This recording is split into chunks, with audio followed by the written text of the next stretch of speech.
It must have been a long day today. This is a bedtime story channel, created to help you relax and unwind at the end of your day. I will read to you with care, so that you can drift off peacefully. I hope you'll keep this close by your bedside. This channel also faves more soothing stories to help you sleep. If you'd like to hear more before you doze off, please consider subscribing to the channel. Now, have a good sleep. The Kappa's Ointment. Once upon a time, there was a physician named Morikyo, a loyal vassal of the great warlord Shingen Takeda. One day, as Morikyo was crossing a river on horseback, his horse suddenly came to a stop. He wondered aloud. Looking down, he saw a long, yellow-green arm reaching up from the river, gripping his horse's leg tightly. "Release that leg!" Morikyo shouted, but the yellow-green hand did not let go. Seeing no other choice, Morikyo drew his sword from his side and swiftly cut off the mysterious arm. The horse, now free to move, crossed the river and reached the other side. But what was that arm? Morikyo wondered as he dismounted his horse. To his surprise, the yellow-green arm was still clinging to the horse's leg. Upon closer inspection, it appeared to be the arm of a Kappa. Morikyo was delighted. "I've acquired something truly rare," he said, removing the arm from the horse's leg and taking it home. Later that night, as Morikyo slept, someone quietly crept into his room. "Who goes there?" "Name yourself," he demanded, grabbing the sword by his pillow. "Please wait." "I am the Kappa from earlier today," came the hurried reply. "A Kappa, you say?" Morikyo lit a lamp and saw a Kappa sitting before him, missing one arm. "What business do you have, Kappa?" "I have come to retrieve my arm. I promise never to grab a horse's leg again, so please return it to me." "Absolutely not. Perhaps I should cut off your other arm while I'm at it." "Oh, please, anything but that. If you return my arm, I will teach you how to make the greatest healing ointment in all of Japan." "The greatest ointment, you say?"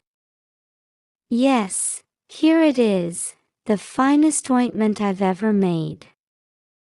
The Kappa showed Morikyo a small shell filled with a sticky, yellow-green substance, the same color as the Kappa. "Very well, show me if this ointment works by reattaching your severed arm." "Can you do that?"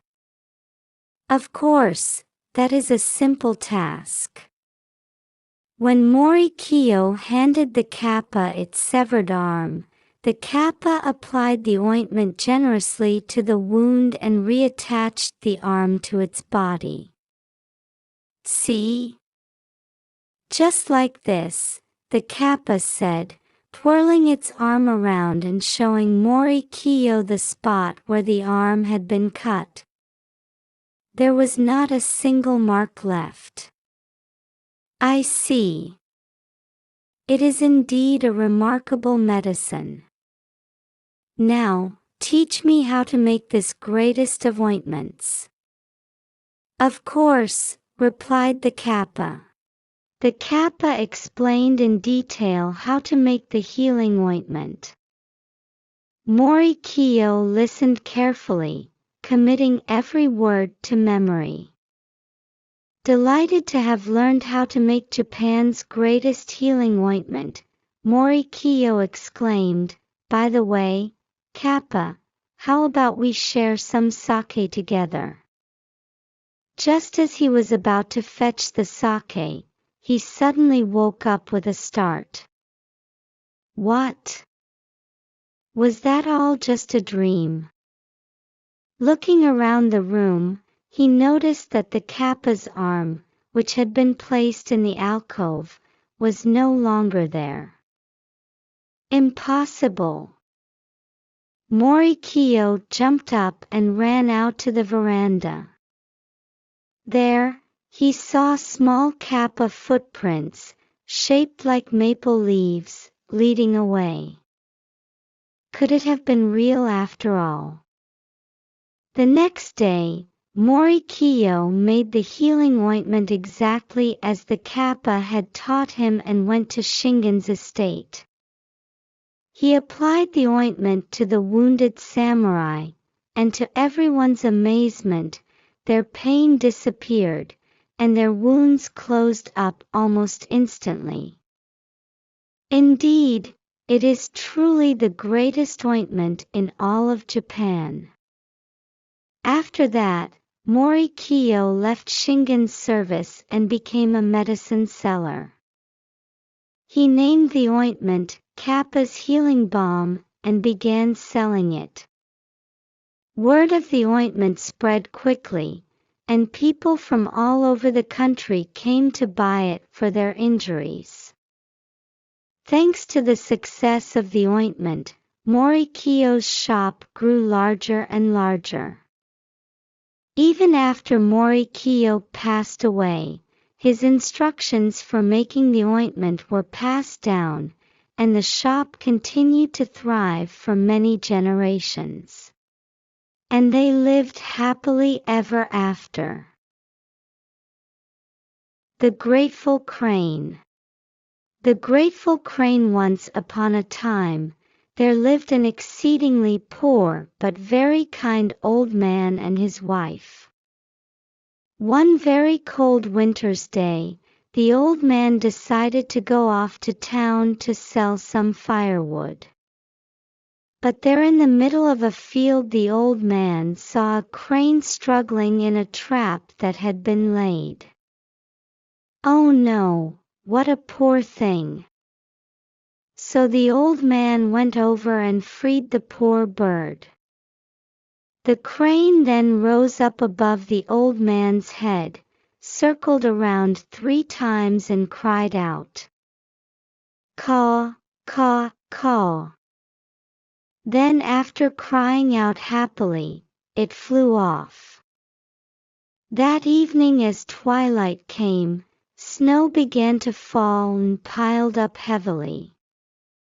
The old man was in the middle of telling his wife the subject of the crane, when from behind the door, knock, knock, there came a sound. "Hello, is anybody there? Open up please," came the voice of a young lady.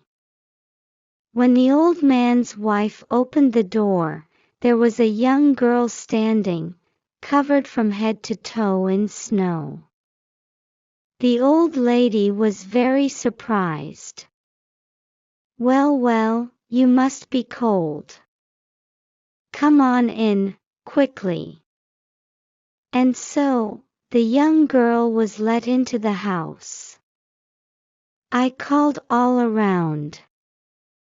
No matter how much I tried, I just couldn't find a place to stay while the snow was falling and darkness came over me, but somehow I found this place. I know it is probably too much to ask, but would it be possible for me to stay here one night? The girl held her hands together and politely begged for her request.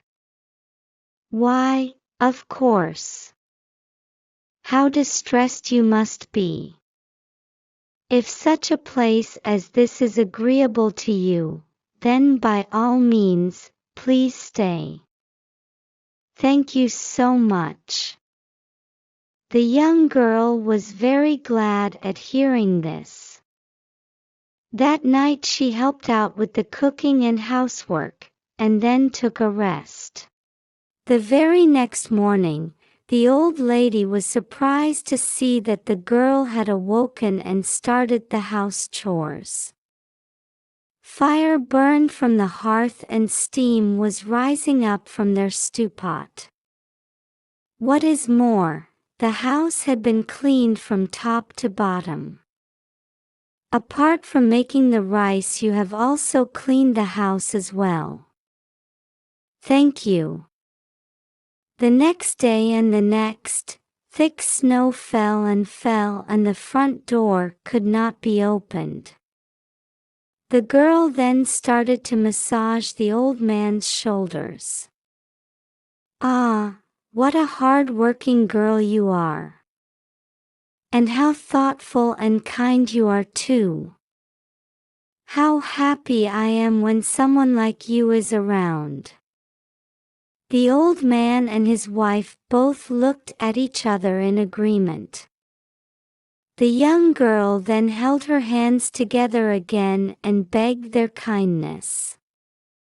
"I am a girl with no relatives. Please, could you allow me to stay in this house?" "Pardon." Well, I. So the old man and his wife happily agreed. The three of them, poor but merrily, lived together from that day on.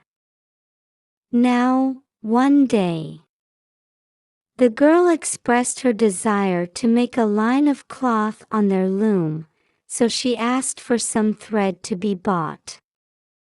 After the old man had bought the thread, the young girl set up a folding screen around the loom.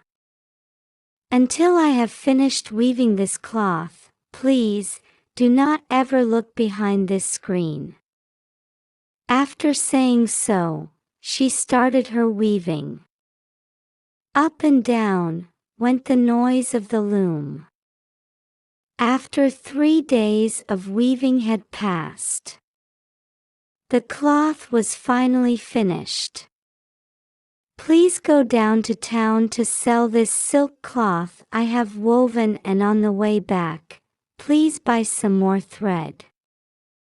The girl then showed off her woven cloth, which was as beautiful and as light as the clouds in the sky.